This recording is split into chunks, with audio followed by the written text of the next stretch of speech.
லக்ஷ்மி. நீங்கள் பார்த்துருக்காது 0% ஜிஎஸ். இந்த இடத்துல ஒரு ப்ரமோவில் 2 விதமான மக்களுடைய கணிப்பு.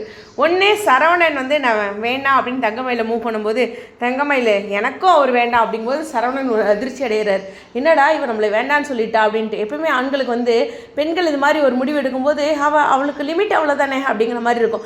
பட் இந்த கதையை பொறுத்து வரலும் சரவணன் நல்லவராக தான் காமிச்சாங்க. ஆனால் எனக்கு ஒரே ஒரு விஷயம், கோமதிமா சொன்னாங்களே கிச்சன் வரைக்கும் இருந்த நாங்களே, அதாவது கிச்சனில் நாங்கள் அதிகம் புழங்கிட்டு இருக்க நாங்களே தங்கமயில் இல்லை அப்படிங்கும்போது மயிலே அப்படின்னு நான் கூப்பிடுவேன். அதே போல் அதுக்குள்ளே மூவ் ஆனானே அப்படின்னு அந்த ஒரு கேள்வி மட்டும்தான் சரவணன் மேலே.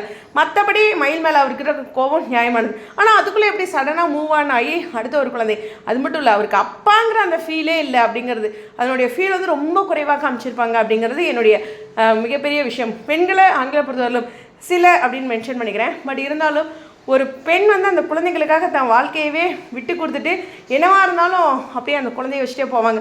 ஆனால் ஆண் அப்படிங்கும்போது பெரும்பாலும்ங்கிறத மென்ஷன் பண்ணிக்கிறேன், ஆண் பெரும்பாலும் ஆண்கள் வந்து இந்த இடத்துல வந்து அடுத்த ஒரு கல்யாண வாழ்க்கை அப்படின்னு போயிடுறாங்க. ஆனால் அந்த பெண் அந்த பொறுப்போடு இருக்காங்க.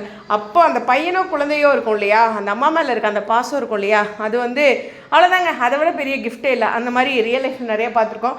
ஸோ அப்படி ஒரு விஷயம்தான். ஸோ இருந்தாலும் மயிலோடைய எப்படி முடிவு அப்படிங்கிறது இருந்தாலும் சரவணனை கொஞ்சம் கெட்டவராக ஒரு வில்லன் மாதிரி ஒரு மாதிரி காட்டிகிட்டு இருக்கிறது கொஞ்சம் வருத்தமாக தான் இருக்குது.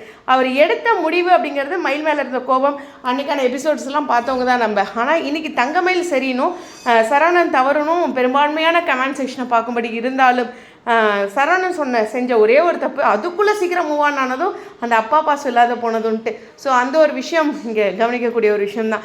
என்னவாக இருந்தாலும் பொறுப்பு அப்படிங்கிறது ஒரு அம்மா அப்பா ஈக்குவல் அப்படிங்கிறத பதிவு பண்ணி இந்த வீடியோவில் விடைபெறேன். அப்புறம் நம்மளுடைய கதிர் அவர்கள் ஒரு பர்சனலாக ஒரு போஸ்ட் போட்டிருந்தாங்க. அந்த போஸ்ட்டில் அவர் ஏதோ நியூ ப்ராஜெக்ட், எனக்கு என்னமோ அவர் போடுற போஸ்ட்டை பார்க்கும்போது மூவி ரிலேட்டடாக தான் நான் ஃபீல் பண்ணுறேன். பட் அந்த நியூ ப்ராஜெக்ட் ரிலேட்டடாக ஒரு ஹாப்பியாக போஸ்ட் பண்ணி இதுலேருந்து ஒரு பயங்கர ஒரு ஹாப்பியான ஒரு நகர்வுகள் இருக்க மாதிரி அவரோட பதிவையும் இந்த இடத்துல சொல்லி கதிர், ஏன்னா அவர் நிஜ பேர் கதிருக்கு ஒரு பெரிய வாழ்த்துக்கள் சொல்லிக்கிறேன். சரவணன் தான். ஓகே, புரியுதா? Stay tune.